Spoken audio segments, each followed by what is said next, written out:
La ONU habría expuesto al régimen de Irán, algo que con tantas noticias del Medio Oriente se había pasado casi al olvido. Y es que Irán está en este momento llevando a cabo una serie de ejecuciones a su propia población. Asegura la Organización de las Naciones Unidas que Irán está llevando a cabo un ritmo alarmante de ejecuciones. Según dice el mismo jefe de las Naciones Unidas, el mismo Antonio Guterres, en los primeros meses del año, el país habría ya eliminado a 419 personas, según dice el mismo secretario. Se trata de un aumento importante de más del 30% respecto al 2022. ¿Por qué los elimina? Porque el régimen de Irán estaba eliminando a cientos de personas. Simplemente por protestar, por estar en desacuerdo a ciertas políticas de ese régimen. Según la Oficina de Derechos Humanos de la ONU, concluyó que las ejecuciones indican consistentemente que los procedimientos judiciales no cumplieron con los requisitos del debido proceso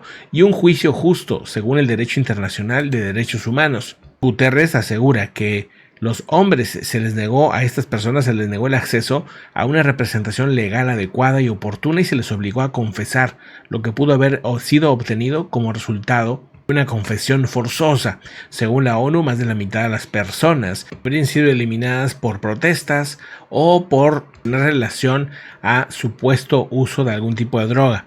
Estima que 20.000 personas fueron arrestadas por participar en las protestas nacionales del año pasado. De esas personas, muchas han sido ya eliminadas. Asegura también el secretario general de la ONU que muchas de estas personas o muchos de estos números son difíciles de poder darle seguimiento. Podrían ser muchos más, pero es muy complicado porque el régimen no permite que se difunda este tipo de información. Le pide al régimen que libere a las personas que tiene detenidas ahora mismo para que se haga una revisión de los procesos que lleva el régimen en este país en tema de justicia. Y es que el régimen de Irán había pensado que con todo este desbarajuste que ellos mismos están provocando, el mismo régimen de Irán tiene claras señales de que ha sido el instigador de todo lo que está pasando entre Israel y Hamás. Pensaron que se iban a olvidar de ellos, que ya no iban a salir este tipo de publicaciones, pero es evidente pues que no se puede olvidar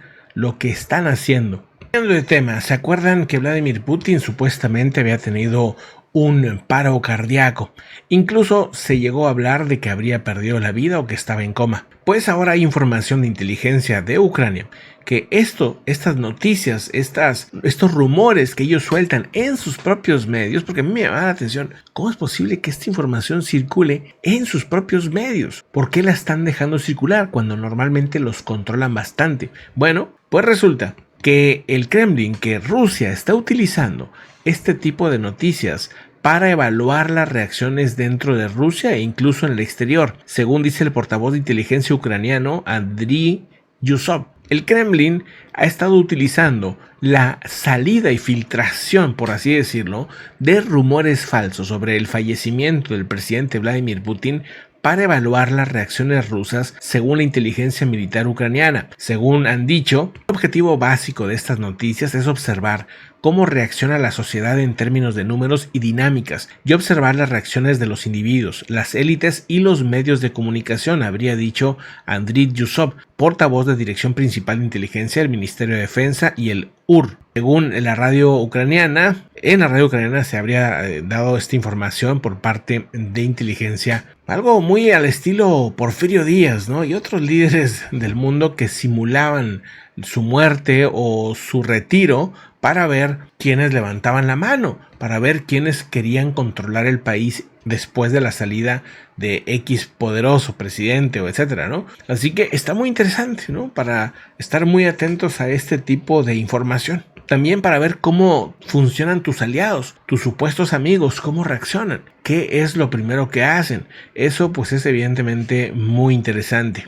En otra información, la esposa del dictador Daniel Ortega en Nicaragua, Rosario Murillo, se autoproclama la nueva jefa de la Corte Suprema de Justicia en ese país. Imagínense ustedes, así o más autoritario el sistema nicaragüense, donde el presidente no quiere soltar el poder y ahora ponen a su esposa como la jefa de la Corte Suprema. Impresionante. Surge información de las FDI, las Fuerzas de Defensa de Israel, que han estado avanzando dentro de Gaza. Aseguran que ya es una operación terrestre y bajo tierra también, en la cual aseguran ya están controlando la base central del grupo radical Hamas. En otra información, la jefa del Comando del Sur en Estados Unidos habría advertido sobre la presión agresiva que está recibiendo América Latina desde China. Asegura en una conversación sobre los posibles desafíos y situaciones complicadas, obstáculos que hay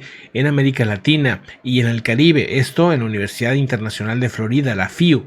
En Miami, la general Laura Richardson habría dicho que las empresas estatales chinas están interesadas en infraestructura crítica y extracción de recursos en Latinoamérica. Tenemos que preguntarnos por qué la infraestructura china y la extracción de recursos de la región está bajo una presión tan fuerte, según han dicho la general Laura J. Richardson, jefe del Comando del Sur de los Estados Unidos, el organismo de las Fuerzas Armadas en ese país que se enfoca en América Latina y el Caribe. Asegura que a partir del 2002 empezó a invertir más y más China hacia América Latina. Y aunque Estados Unidos es el socio número uno de buena parte de los países de América, China ya es el primer socio comercial en América del Sur, o sea, se ha enfocado más en esa zona. Y Estados Unidos en América del Sur ha quedado en segundo lugar. Es un cambio enorme en muy poco tiempo, asegura la general de los Estados Unidos. Yo lo que les digo que, bueno, pues hay una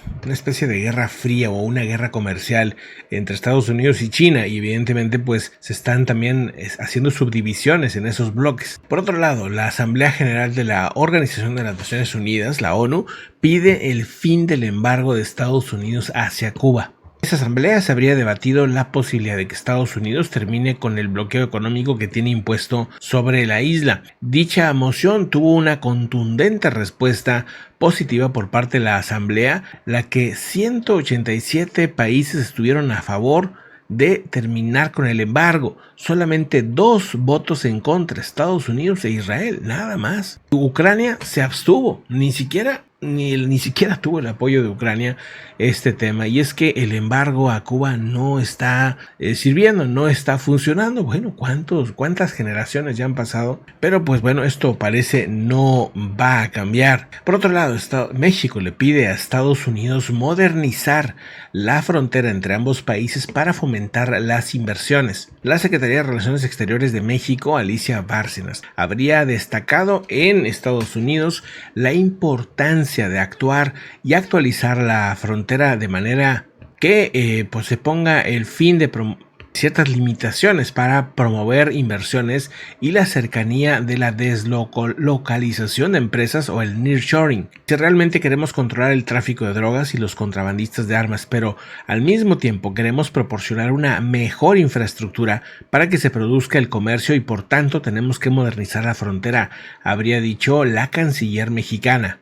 Bárcenas participó en el foro de inversión responsable de la Alianza América-BID, organismo organizado por el Banco Interamericano de Desarrollo, en el que participan varios presidentes latinoamericanos, entre ellos está Luis Lacalle de Uruguay y Gabriel Boric de Chile. Bueno, pues en un momento vamos con más información internacional. Gracias por acompañarnos. Recuerda seguirnos en Telegram. Puedes apoyar este canal informativo a través de un superchat o haciéndote miembro del canal.